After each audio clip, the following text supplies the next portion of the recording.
toutes, bienvenue sur les activités de Julie. Donc voilà, aujourd'hui je viens vous présenter les différents points qu'on peut avoir dans une broderie point de croix. C'est une vidéo qu'on m'a demandé pour pouvoir voir la différence des points parce que pas tout le monde les connaît. Donc moi je suis arrivée à avoir dans un de mes points de croix une feuille un peu explicative. Donc comme vous pouvez le voir, c'est écrit en anglais, je ne pourrai pas vous la traduire totalement, mais si cela vous tente, je vous laisse un petit moment des images comme ça afin que vous puissiez mettre stop et puis que vous puissiez traduire tranquillement, soit avec Google, soit avec quelqu'un qui connaît l'anglais. Donc voilà, mais aujourd'hui moi je suis là pour vous montrer donc les appellations et la façon de faire ces différents points de croix. Donc nous avons le wall stitch, donc ça c'est le point de croix basique que tout le monde connaît sur le point de croix, c'est le point de base, la croix qu'on doit former. Voilà, je suis désolée, il y a un petit peu de reflet de lumière parce que il y a le soleil qui tape un peu sur la feuille et comme elle a un peu effet de brillance, ça fait des reflets, je suis désolée. Donc là on a le deuxième point, le half stitch, pardon, excusez-moi. Donc ça c'est ce qu'on peut aussi avoir dans les canevas ou dans la broderie, c'est un demi point de croix. Mais voilà, donc c'est toujours la même façon de faire, c'est on prend, on pique. Je vous montrerai aussi des façons de faire plus rapides, mais voilà. Ensuite, je vais être honnête avec vous, le 1/4 stitch et le 3/4 stitch, je ne sais pas du tout ce que c'est, j'ai essayé de faire des recherches, je n'ai pas du tout trouvé. C'est des points que j'ai encore jamais croisés dans le point de croix, donc si vraiment, je vous ferai une petite vidéo et puis je vous montrerai, mais pour l'instant, à l'heure d'aujourd'hui, je n'ai pas encore trouvé ou vu d'informations pour savoir comment ils se font et savoir comment ça se fait, mais si certaines d'entre vous le savent, je suis intéressée de savoir. Ensuite nous avons le continuous. Donc le continuous c'est les points de croix, excusez-moi j'approche un petit peu, c'est les points de croix donc les uns à côté des autres, les points de croix en continu. Moi je vous le montrerai parce qu'en général ils vous font faire un demi point de croix par un demi point de croix.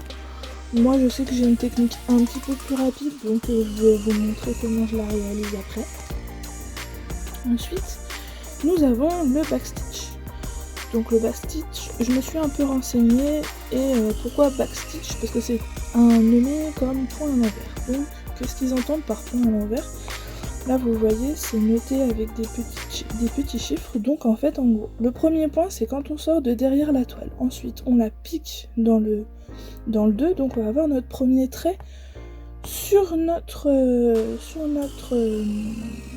point de croix. Ensuite on va ressortir dans le 3 et on va revenir en arrière pour compléter la ligne et ainsi de suite, ensuite dans le 5 et dans le 6 et ainsi de suite. Ensuite, le cast off, pour moi c'est un point d'arrêt, du moins c'est comme ça que moi je le fais, je le réalise comme ceci, donc je finis de faire mes croix, et une fois que j'ai fini, je prends mon aiguille avec le reste de mon fil et je l'enfile entre les mailles de ma toile et les fils qui sont déjà là posés existants, et ça me bloque mon fil. Avec tous mes autres points de croix, je n'ai jamais eu de problème, pourtant je les lave parce que moi qui les manipule beaucoup, ça peut amener de la saleté, donc je les laisse tremper dans l'eau pour enlever le dessin et après je les lave avec comment ça s'appelle, de la lessive. Donc je le mets dans ma baignoire allongée, je mets un peu de lessive dessus, puis je frotte avec la main à plat, hein, surtout pas on frotte avec quelque chose, des ongles ou quoi que ça. C'est vraiment... la toile est posée avec les points réalisés, finis, et c'est vraiment je frotte et ça va mousser tout seul. Et là nous avons donc le dernier point, le French knot, qui est plus ou moins bien ou un peu compliqué. Donc en fait ces points là on les voit réalisés surtout pour des détails style des pluies, des petites gouttes de pluie, des petites boules de neige et ainsi de suite. Je vais vous montrer, j'ai un DP justement qui a beaucoup de points comme ça. Justement, il est juste là, désolée, vous voyez mon ordinateur derrière, je suis dans mon bureau. Donc, comme voilà. Donc ici, nous avons nos chers petits références avec nos fils et nos symboles. Donc voilà, il n'y a pas de problème. Donc ça, c'est le premier fil. Le symbole, c'est un carré noir. Et ça, c'est le DMC, donc c'est la référence du fil que vous pouvez retrouver dans beaucoup de magasins arts créatifs, loisirs, ou même ceux qui font... Il y en a qui sont spécialisés pour les canevas, et autres produits comme ceci, donc vous pouvez les trouver, il n'y a pas de souci. Moi, je sais que chez moi, du côté de la Savoie, je peux les trouver dans différents magasins arts créatifs, style Arteis ou Planet Art. Et je les trouve aussi à Mondial Tissu. Donc dans les magasins où on peut trouver... voilà. Donc ensuite, donc ça c'est la même chose, vous voyez c'est le full stitch, donc c'est les petites croix qu'on doit faire. Ensuite, nous avons ici le French Knot, donc on a vu tout à l'heure le French Knot, donc il est référencé, donc c'est le fil le numéro 17, le symbole c'est un G dans un petit rond, et le DMC c'est 5200, donc la couleur du fil c'est du blanc, en général 5200 c'est du blanc. Vous voyez on en a ici dans nos petits référentiels. Et ensuite, donc nous ce qu'on cherche c'est les petits points avec légers, et justement vous voyez on les voilà, donc on sait que tout cela seront des French Knots. Et je vais vous montrer après comment les réaliser. Et ensuite nous avons les backstitch. Donc les backstitch c'est pareil, c'est la petite ligne que je vous ai montré tout à l'heure, donc c'est celui-là, donc le point à l'envers. Et là nous avons différents points parce qu'il va y avoir nous avons différentes couleurs, pardon. Parce que nous avons différentes couleurs pour pouvoir afficher sur notre petit lot. Vous voyez, donc on en a du jaune ici, on en a du vert ici, et on en a du orange ici. Mais il faut pas se fier aux couleurs, c'est pas bon. 310 en général c'est du noir, après 844 je pourrais plus vous dire la couleur que c'est, et 5200 je sais que c'est du blanc. Donc voilà, après vous avez... tous les détails ici, mais vous voyez, on voit que ici il va y avoir quand même pas mal de French Knot parce que justement c'est un loup qui est sous la neige. Je vous montre le résultat final qu'on doit avoir. Je vous montre pas mon DP parce qu'il n'est pas encore terminé. J'ai toutes les finitions à faire, toutes les French Knot et les comment ça s'appelle, les backstitch à terminer. Donc je vous le montre pas parce qu'il n'est pas totalement terminé. Et moi je trouve que c'est un petit peu long, donc je prends mon temps pour les faire, et en général ça me prend très très longtemps. Donc voilà. Donc maintenant je vais vous montrer comment on va faire nos petits carrés. Enfin nos petits points, excusez-moi. Donc je vais vous refaire quand même les fils si vous le souhaitez, mais personnellement je pense que tout le monde connaît. Donc celui-là, le wall stitch, donc c'est quelque chose de très simple, c'est on va passer... Bon, voilà. Moi, pour commencer en général, je bloque mon fil derrière ou devant, peu importe. Moi je sais que je le bloque devant. Je suis désolée, hein, j'ai la caméra juste devant moi, donc c'est vrai que c'est pas pratique pour bien voir ce qu'on fait. Ensuite, hop, je vais faire la première très vite pour me bloquer mon fil. Ensuite, je le passe ici. Hop, je tire mon fil, je fais attention. Vous voyez, j'ai un petit souci avec mon fil. Alors, je vais profiter. Je vais le couper pour le remettre à niveau. Hop, et je vais pouvoir recommencer. Donc, je passe devant. Donc,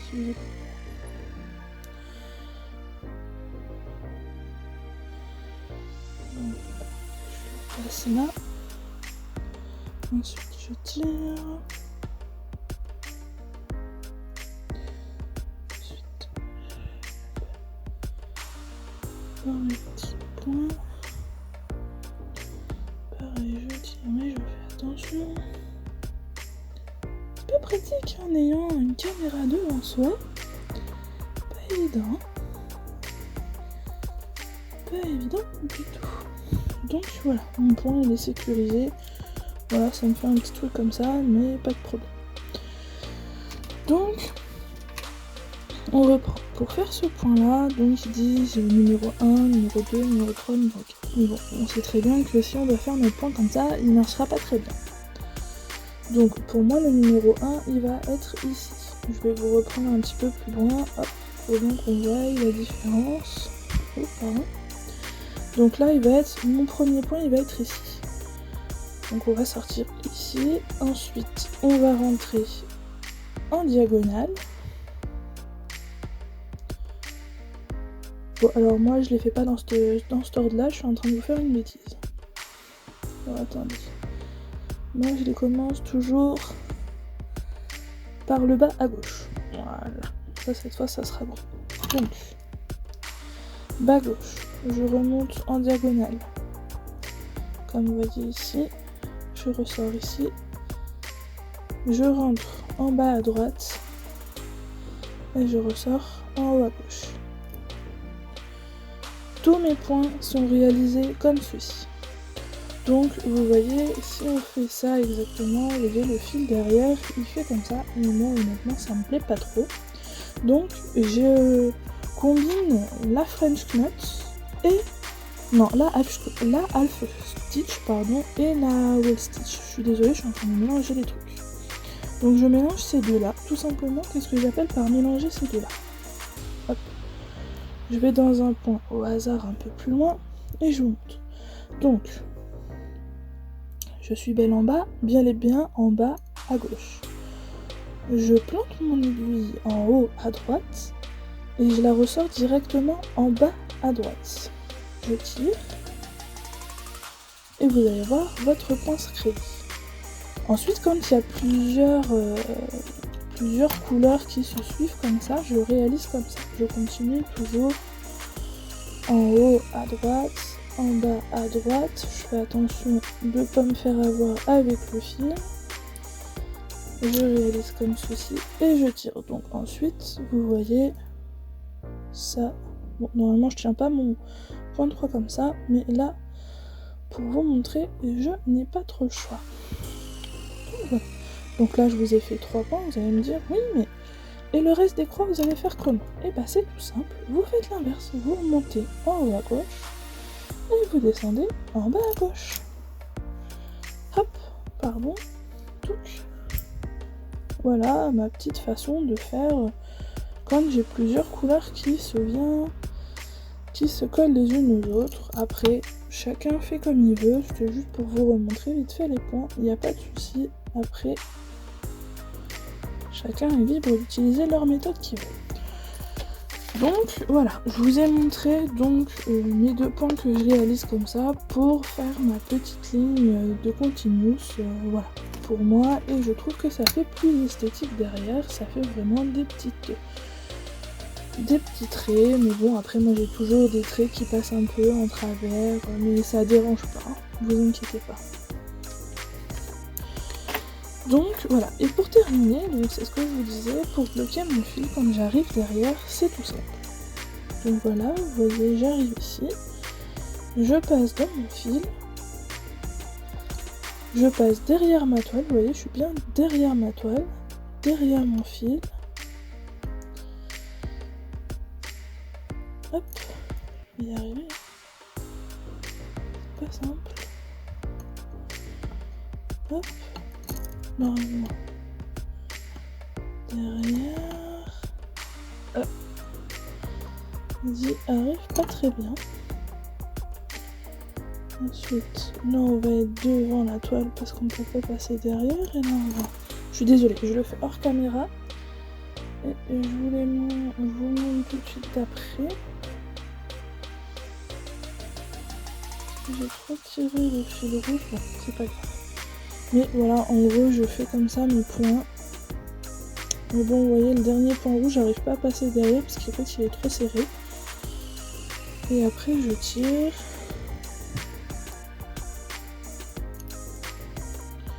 Et après, je coupe ici et j'ai jamais eu de problème pour... Désolée. Pour mes prochains points, etc. Jamais de soucis et ça tient. Voilà. Voilà, vous voyez, hein, j'ai un peu trop serré, ça se voit. Ensuite, nous avons... excusez-moi, j'ai bougé la caméra, j'ai pas fait exprès. Donc, je vous ai montré celui-là. Donc, le backstitch, donc c'est le point arrière. C'est comme je vous ai expliqué. Après, le backstitch, chacun le bloque comme ils veulent. Apparemment, j'ai vu qu'il y en a qui faisaient des nœuds derrière leur toile. Moi, j'ai envie de vous dire, je vais passer tout simplement comme ça. Avec un petit... voilà, bien le passer dans ma toile, etc. Et puis je verrai ce que ça donnera, parce que pour l'instant, je le réalise comme ça, il n'y a pas de problème. Mais j'ai pas encore lavé ma toile, faudra que je voie ce que ça donne. Donc, comme je vous disais, donc là vous avez le premier point, vous allez aller dans le deuxième. Ensuite, votre troisième point, on imagine qu'on doit descendre en bas, ou qu'on doit continuer tout droit, ou peu importe, il n'y a pas de problème. Donc hop, on passe, et là on a un point, mais il n'est pas terminé. Donc on va repartir dans le point arrière pour pouvoir terminer notre ligne correctement. Voilà, pas de soucis, sans problème, il n'y a pas de problème. Ensuite, il y a aussi possibilité d'aller en diagonale. S'il y a en diagonale, pas de problème. On fait pareil, de la diagonale derrière, et devant, on pique. On revient piquer, hop là, et voilà, et ça fait une diagonale. Pareil, pas de problème, on peut aller en haut, donc du haut vers la droite, du bas, non, excusez-moi, je me mélange un peu, je reprends. On peut y aller, donc, de droite à gauche, de gauche à droite, du bas vers le haut, donc on peut aller.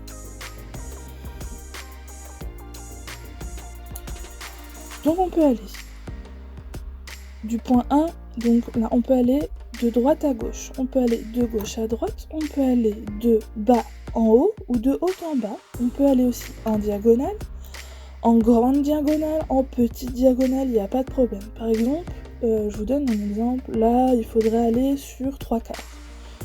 Donc on compte 3 cases, donc 3 carrés, donc c'est pas évident, je suis désolée, hop, fais-moi le focus s'il te plaît, merci. Ensuite on fait, donc là on a un carré, on a notre carré, 2 carrés, 3 carrés, et bah on vient piquer ici en diagonale, et on revient piquer dans notre point, c'est pas un souci, tout passe très bien. Je vais vous montrer avec le papier, ce que je viens de faire comprendre, parce que des fois c'est pas très évident. Hop. Donc par exemple, je vais vous zoomer un petit peu, ça vous verrez un petit peu mieux, ça je peux vous donner un petit peu un exemple. Donc vous voyez là, ce que vous voyez un peu rayé, c'est ce que j'ai déjà fait. Mais bon, vous voyez là par exemple, vous avez votre petit point, premier point. Donc, soit vous le faites dans tous les points et vous passez, ça vous fait une ligne droite, ou alors vous pouvez relayer le point 1 au point 1, au point 2 pardon. Donc vous faites directement jusqu'ici. Ensuite, ici, on voit qu'on doit passer ici, en diagonale. Donc soit on fait la diagonale directement en petite diagonale, ou alors on peut arriver directement ici. Donc on fait ici à ici. Et pareil ici. Là, on voit par contre que le carré, il est pas bien fait, parce que normalement on devrait piquer ici. Et bah c'est pas grave, on pique tout de même ici. On se prend pas la tête. Pareil pour ici, on pique ici, il n'y a pas de souci. De toute façon, à chaque intersection de votre référentiel, vous devez faire un point. Après, pour les grandes traits, quand c'est des grands traits comme ça, ou des grandes diagonales, c'est pas forcément obligé, mais vous pouvez le faire. Après ici c'est pareil, on voit qu'ici ça va changer de couleur, donc il faudra mettre la couleur suivante. Quand on regarde dans le référentiel, on sait que la couleur du petit jaune que je vous ai montré, il sera blanc. Donc il faudra changer de couleur. Mais vous pouvez faire couleur par couleur et pas changer de couleur sans arrêt. Donc jusqu'ici, il n'y aura pas de couleur où il y aura du blanc. Ensuite ici on revient ici, mais quand on regarde ici, on n'a pas de croisement de notre référentiel avant ici. Eh bien on vient faire notre point ici, il n'y a pas de problème. Par contre, je dézoome. Ce qu'il ne faut pas oublier, c'est qu'il faut bien réaliser vos backstitch à la fin de la réalisation de votre point de croix. Ce que j'entends par la fin, c'est par exemple, je vous ai montré sur cette petite partie, petite partie ici, il faut bien que cette partie soit déjà faite. Donc que votre point de croix dessous soit déjà réalisé. Et seulement après vous faites votre backstitch dessus. Parce que sinon on va pas voir le fil. Vos croix vont masquer les fils et ça aura servi à rien. Et ce sera dommage quand même un peu que vous ayez réalisé tout ça pour rien. Donc voilà. Et là maintenant on va arriver sur notre dernier petit point à expliquer, le French knot. Donc il est assez gentil mais en même temps assez compliqué. Donc je vais arrêter mon fil que je vous avais montré pour les explications. Moi je sais que pour l'arrêter je fais quelque chose de très simple. C'est pour l'arrêter je passe dans le fil et voilà. Donc je vous remonte, je prends là, vous voyez vous avez la petite boucle, vous passez dedans. Et ça arrête, ça a jamais bougé. Voilà. Pour moi, du moins, ça a jamais bougé quand je les ai commencé à réaliser mes points de croix. Maintenant, à voir quand je le laverai, voir si j'ai un problème ou pas. Donc maintenant, on passe au French knot. Donc c'est le petit point avec les petites bouboules, les petits nœuds comme vous pouvez voir. Désolé. J'ai reçu une notification du téléphone, j'ai oublié de le couper. Donc, alors, pour faire les French knot, je commence toujours de la même manière, mais bon, voilà, c'est ce que je vous dis, ceux-là, moi je sais les faire, mais je ne les ai pas encore réalisés sur mon point de croix, qui est terminé. Donc pour les bloquer, je pense que le mieux, ça serait de faire un nœud, de toute manière, de prendre votre fil et de faire un nœud basique qu'on connaît tous dans la couture. Bon, moi j'arrive pas à le faire bien évidemment, mais le nœud qu'on connaît tous de base dans la couture, d'en faire plusieurs pour être sûr qu'il n'y a pas de problème, que ça fasse bien un nœud. Après c'est comme je vous dis, moi je vous montre sur une toile vierge, alors que voilà, normalement ça se réalise à la fin du point de croix, donc il y a déjà plein de fils qui sont passés et repassés dans la toile. Donc pas de risque que ça s'en aille. Donc voilà. Après, moi je réalise mes points de croix tout simplement, mes French knot, tout simplement. Je pars du principe que le French knot réalisé comme ceci, soit alors vous le réalisez autrement, hein, après, mais voilà. Je vous montre comment ça se fait. Donc on plante l'aiguille, moi je plante l'aiguille dans ma toile ou alors dans mes fils et je fais 1, 2, 3 voire 4 tours si je veux que ça soit des grosses French knots. Si je veux que ça soit des petits, j'en fais que 3. Ensuite vous maintenez votre fil mais sans trop serrer pour pas que ça vous fasse des nœuds avant ou quoi que ce soit. Vous maintenez bien votre fil qui est juste dessous, là, vous le voyez, il est là. Maintenez bien votre fil pour pas que votre French knot soit trop loin. Et après, personnellement, je repique dans le trou. Et tac, vous avez réalisé votre French knot. Donc je vous remonte un petit peu plus loin. Donc moi, personnellement, je sors par derrière, je fais un nœud, je sors par derrière. Je plante soit dans la toile, soit dans mes fils, tout simplement. Mais je reste près du trou dans lequel je suis sortie. Ensuite, là, vous voyez là j'ai fait une petite bêtise. Je sors bien dans le trou que je suis rentrée, comme si je voulais faire juste une boucle sur la petite maille ici. Ensuite, je passe 1, 2, 3 pour les petits, 4 pour les plus grosses. Là je vais vous en faire une plus grosse. Vous serrez pas trop le fil pour que l'aiguille puisse passer tranquillement. Vous tenez bien votre fil comme vous pouvez à fond. Et puis après, avec votre ongle ou votre doigt, vous poussez bien comme il faut le petit nœud. Et vous le repassez dans le trou. Et hop là, vous avez votre French knot. Donc après, pour moi, il vaut mieux faire des petits. Mais je sais que moi, sur certaines réalisations, je sais que j'en fais des un peu plus gros. Mais voilà ce que ça donne. Donc je vous remontre une dernière fois. On sort d'un côté. On rentre, on sort. 1, 2, 3. On tient le fil sans trop serrer. On tire, on tire, on tire, on tire.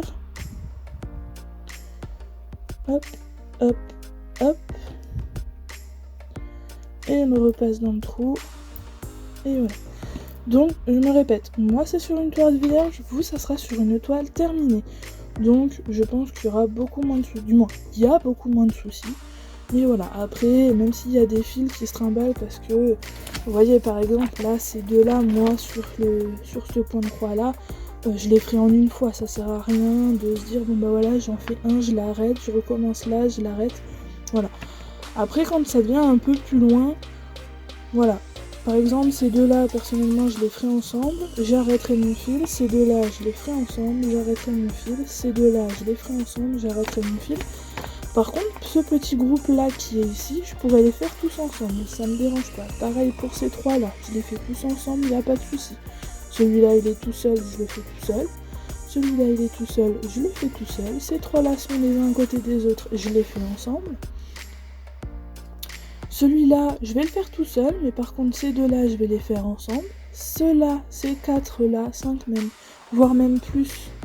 Tout ce petit groupe-là, je vais le faire ensemble. Ces trois-là, je vais les faire ensemble, et ainsi de suite. Donc voilà. Donc si vous avez d'autres questions sur les différents points, j'essaierai de vous renseigner. S'il y a des trucs que vous n'avez pas compris, je vous laisse me recontacter, et puis s'il faut, à ce moment-là, on se fera une vidéo pour que je puisse mieux vous expliquer correctement. Mais voilà, les différents points qui existent, à part ces deux-là, je ne connais pas du tout, je suis pas arrivée du tout à trouver comment ça pouvait faire.